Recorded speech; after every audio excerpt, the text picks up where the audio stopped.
je voulais parler de la solitude dans la foule connectée. Alors, dans son article... non, je crois... On n'entendait pas. Oui, voilà. Dans son article paru en 2022 dans la revue... Ouais. Dans la revue Hommes et Migration, Dana Diminescu, qui est sociologue, traite de la figure du migrant connecté. Elle compare l'effet de cette connexion sur celui-ci à un pharmacon, c'est-à-dire un produit à la fois poison et remède. Ce concept gréco-romain renvoie à l'effet double des drogues, donc on peut en faire l'histoire. Et actuellement, ce concept désigne toute invention ambivalente qui comble un besoin mais crée une dépendance. Tout objet technique est à la fois remède et poison, curatif dans la mesure et destructrice dans la démesure.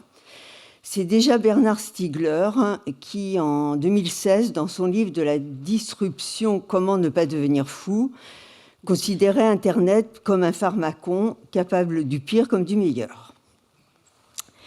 Alors, les réseaux sociaux et Internet en général sont utilisés par le migrant aussi bien avant que pendant et après la migration et lui permettent de n'être jamais seul et d'obtenir des informations sur le logement, le travail par exemple.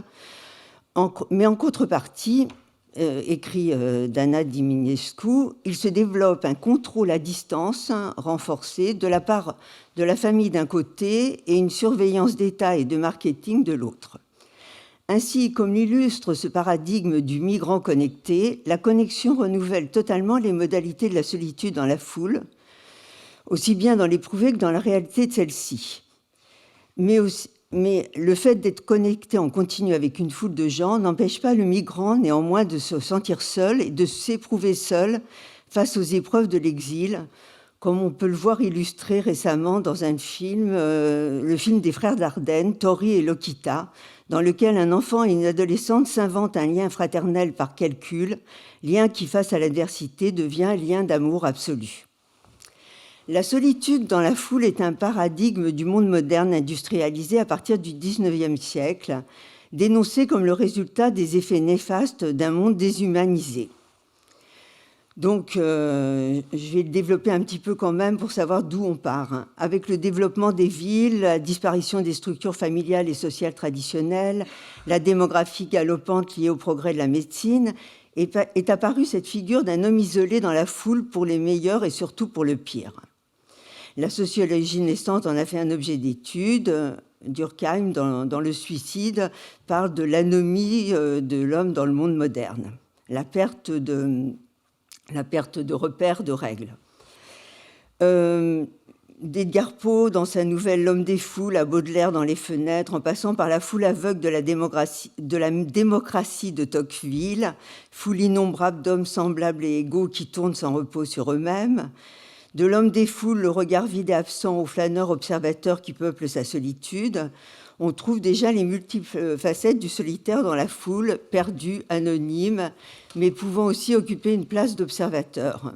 Cette figure douloureuse du solitaire qui se fond dans la foule par horreur de se retrouver seul et qui subit sa solitude est tempérée par l'image de la communion avec la foule universelle, mais qui se transforme vite en image des méfaits de la psychologie des foules, théorisée par notamment Sigmund Freud, j'y reviendrai. De la même façon, David Riesman et Cole, en 1964, ont fait un travail qui est resté dans l'histoire, dans la foule solitaire, anatomie de la société, dressant le portrait de l'homme moderne qui n'a plus une place définie dans son groupe social ou dans sa famille, mais qui doit sans cesse se conformer au modèle qui exige de lui ce qu'on appelle le peer group, enfin ce qu'appelle ce sociologue. Et donc, la conformité est assurée par la réceptivité aux espoirs et aux préférences d'autrui. Donc, l'individu se retrouve seul face à la recherche de l'approbation d'un groupe élargi, plutôt qu'intégré dans sa structure à échelle humaine. On pourrait alors penser que l'apparition d'Internet, puis des réseaux sociaux, est venue pallier à ce problème de la solitude dans la foule, puisqu'il permet de n'être pas seul, toujours ou à la demande. L'individu perdu dans la foule peut se sentir exister, car il sait qu'un grand ou un petit nombre d'amis pensent à lui de temps en temps et que lui-même peut exprimer son intérêt à de nombreux amis à travers des attentions qui viennent en retour renforcer son sentiment d'exister pour eux. On peut être seul sans jamais l'être, rencontrer l'autre virtuellement et le choisir au plus près de soi en le gardant éloigné physiquement. On peut être seul chez soi, immergé dans une foule d'amis virtuels, une communauté immatérielle qui mêle présence affective et absence effective. Voilà. Et paradoxe de ce constat, on peut vivre dans une cellule familiale, par exemple, mais ne pas interagir avec elle en privilégiant son appartenance à une communauté d'amis sur Internet. Amis, entre guillemets, évidemment. La distance physique est abolie, le monde entre dans chaque espace privé, l'univers de chacun devient illimité. Ainsi, le gain de liberté individuelle, de confort émotionnel, paraît au premier abord indéniable et majeur. S'isoler en restant connecté à la foule, être à l'origine du lien et pas soumis au bon vouloir des autres, avoir, semble-t-il, le choix d'être à la place qu'on choisit d'avoir, n'avoir jamais le sentiment d'être oublié par la possibilité de mobiliser le lien avec un autre humain dans la connexion quand on le désire, se raconter pour exister, pouvoir communiquer sur ce qu'on vit, même à distance, et ainsi se sentir humain. Utiliser les avatars, l'image choisie par l'internaute pour le représenter sur un forum, un blog, un jeu vidéo ou un réseau social, qui lui permet de développer une certaine empathie à travers les échanges virtuels avec un autre soi devenu interlocuteur et de projeter ses conflits psychiques internes sur cette image de soi, rêverie grandiose et agressive, et ça lui permet de les élaborer. Ainsi, la solitude dans la foule peut être dépassée, voire sublimée grâce à Internet, semble-t-il. C'est l'isolement connecté, troisième voie entre la solitude et la vie sociale moderne trop contraignante. Pourtant, plusieurs enquêtes récentes rendent compte d'un sentiment d'isolement exacerbé chez certains jeunes notamment, comme si le remède devenait encore une fois le poison, le pharmacon, et que quand Internet remplace les interactions sociales hors ligne, cela augmente le sentiment de solitude chez certains individus.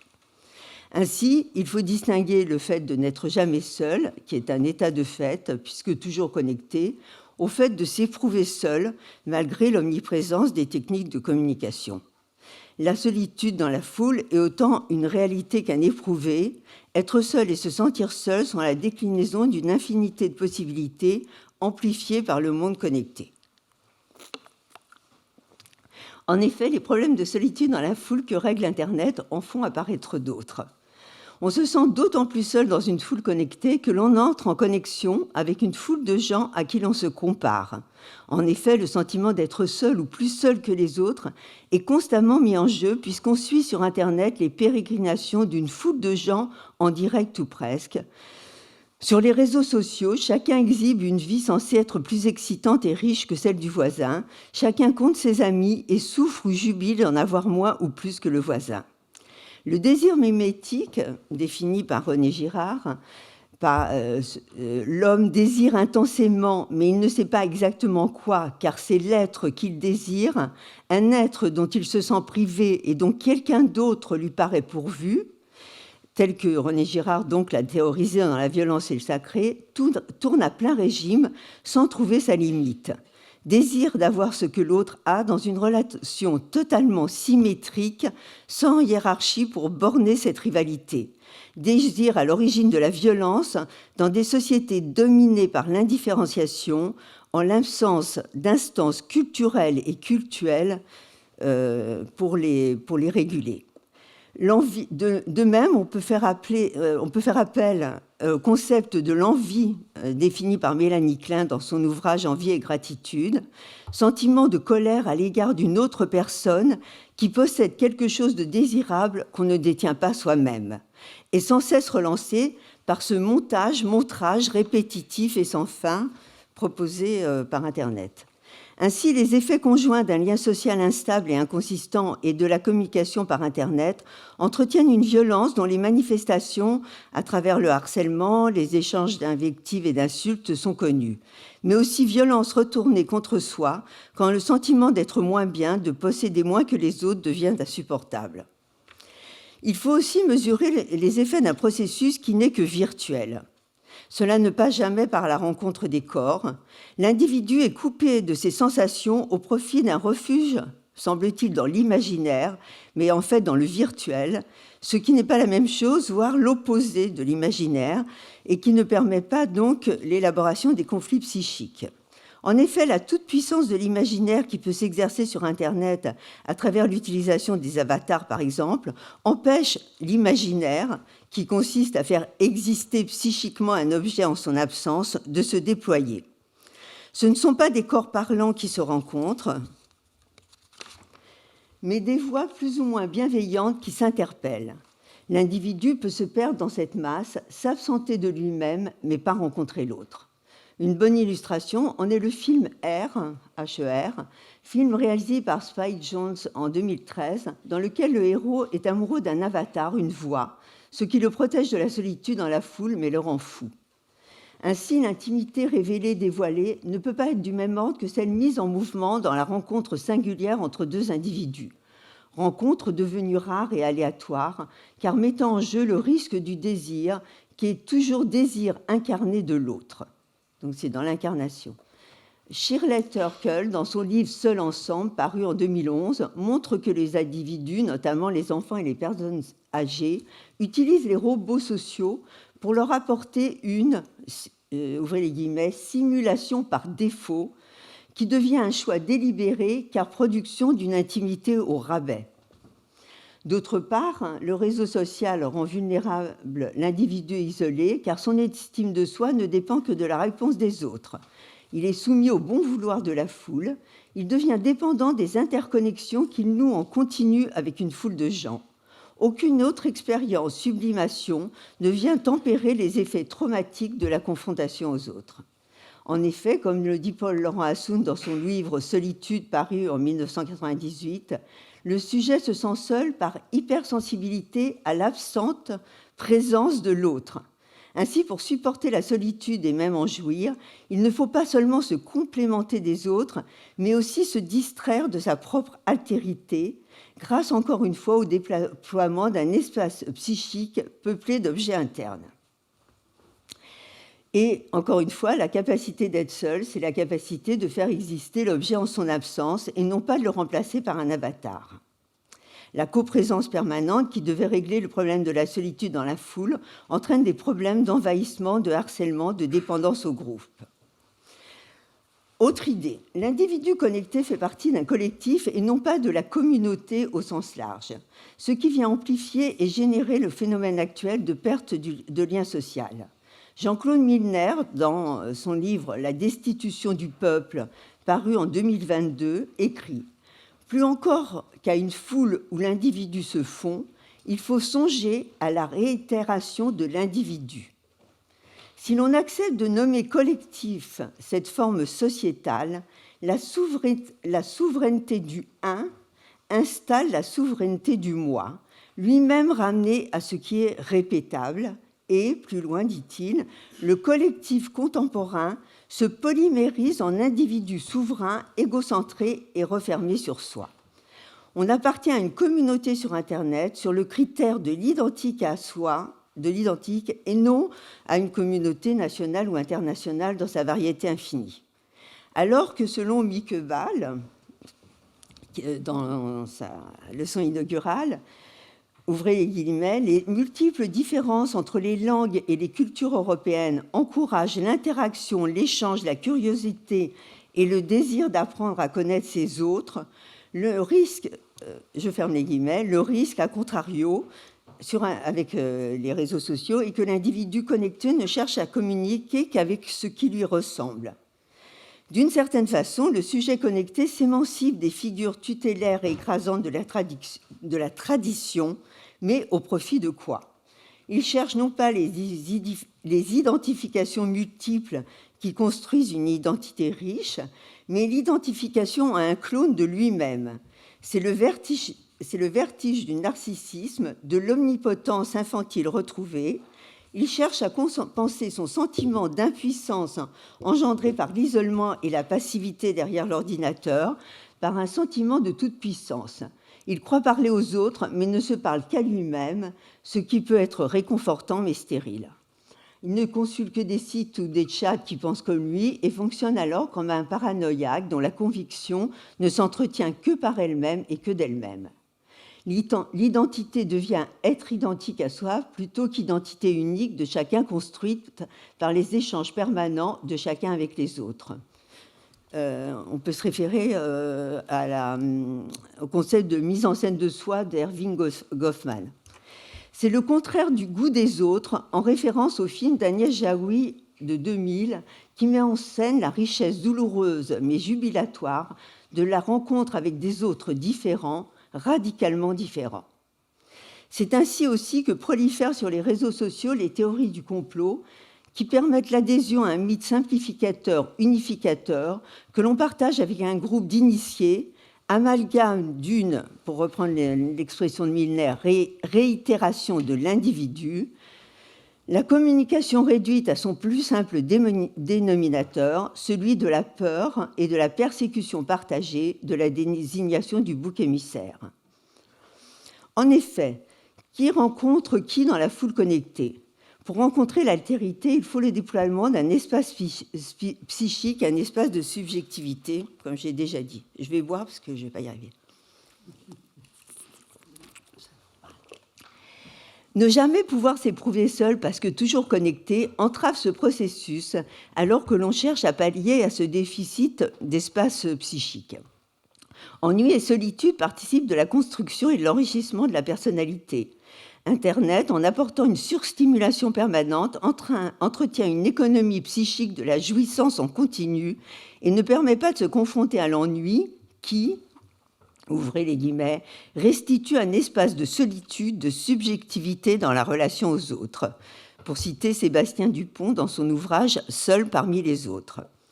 Avec la connexion, l'espace-temps entre le moment où l'individu se sent seul et le moment où il investit un objet ou une activité est aboli. Ce court-circuit temporel est ce qui différencie besoin et désir. L'objet qui comble le besoin est directement consommable, comme le toxique, alors que celui du désir passe par l'éprouvé du manque et oblige à un mouvement psychique vers l'autre, désir de l'autre dans les deux sens du terme, désir qu'il faut apprivoiser, contourner, contrarier parfois, et qui fait la difficulté comme la richesse de la rencontre.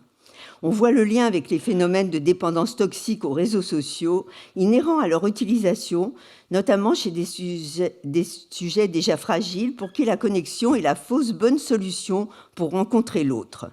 Le narcissisme défaillant est faussement comblé par la drogue Internet. L'ordinateur ne peut pas remplacer la mère suffisamment bonne de Donald W. Winnicott, qui permet, je cite, « au petit enfant qui possède une faible organisation du moi de se construire en lui ménageant par sa présence silencieuse et non infractante un espace de, ouvrez les guillemets, solitude en présence de l'autre », écrit Winnicott, de la pédiatrie à la psychanalyse, et dans laquelle il peut déployer son omnipotence tout en supportant une présence, une altérité qui lui permet d'intégrer un ou des bons objets internes. Il peut alors entrer en relation avec l'autre par la médiatisation de sa vie psychique. On pourrait espérer que l'espace de jeu et de rencontre derrière l'écran ménage cet espace transitionnel, pour reprendre toujours le terme de Winnicott, qui pallie à la faillite de la constitution de ce lien sécure entre l'individu et son entourage. Mais, d'une certaine façon, il manque la bienveillance maternelle pour assurer cette fonction. C'est ainsi que l'individu insécure viendra répéter les phénomènes d'exclusion et de rejet ressentis dans l'enfance, démultipliés par les phénomènes de la foule qui devient très vite hostile. En effet, la foule et l'ordinateur n'ont ni visage, ni regard, ni corps. L'individu ne peut se perdre, s'oublier, s'absenter de lui-même, mais sûrement pas rencontrer l'autre dans une rencontre entre deux corps parlants. Voilà. Donc, non seulement il manque à la foule, comme à l'ordinateur, le visage, qui est, pour reprendre l'expression de Lévinas, l'expressif d'autrui qui me renvoie à ma responsabilité totale pour répondre de tous les autres, on est sous le regard virtuel permanent d'une foule sans visage. Je vais passer parce que... voilà. Il manque donc la richesse de je disais qu'il manquait la richesse du langage dans la rencontre, la polysémie, la métacommunication, et que en plus le récit est remplacé par l'oralité, la voix, et donc il n'y a pas la mise en forme du récit qui se fait dans la rencontre. Pour compléter, pour conclure cette réflexion sur la solitude dans la foule connectée, je ne pouvais pas ne pas parler de Sigmund Freud, qui a travaillé donc sur la foule, sur les effets de la foule sur l'individu.